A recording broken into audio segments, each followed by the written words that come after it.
Kakam bana öğüt berdi yaşlıktan, Kakam bana öğüt berdi yaşlıktan. Degmediğin degmegin dedi. Tumşuğun asmana tutup yerime, tutup yerime. Herkese başını eğmegin dedi.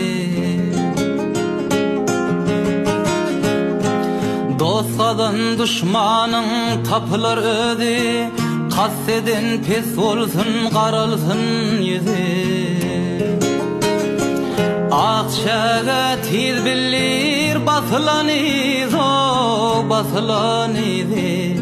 Qoron aralmağın qoronğun dedi.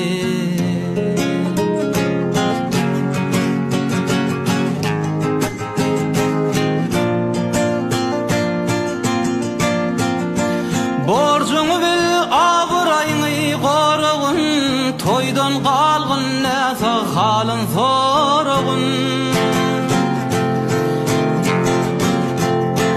Näke sen gaçmerde maňlay diregen, maňlay diregen.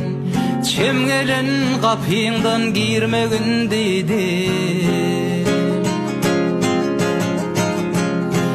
Kimligini tana bilgin öz halyň, ilwiniňden aýra düşmesin ýoluň. Şowsuzlyk baglasa aýagyň eliň, aýagyň eliň. Çözjek bolup dızap çygmegin dedi.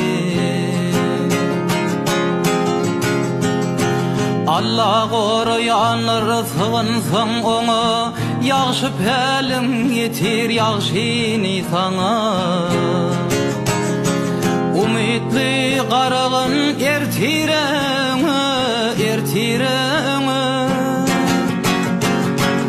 Ay günüň arzusy ötmesin dedi. Tumşuğun asmana tutup yerime, tutup yerime. Herkese başını eğmegin dedi.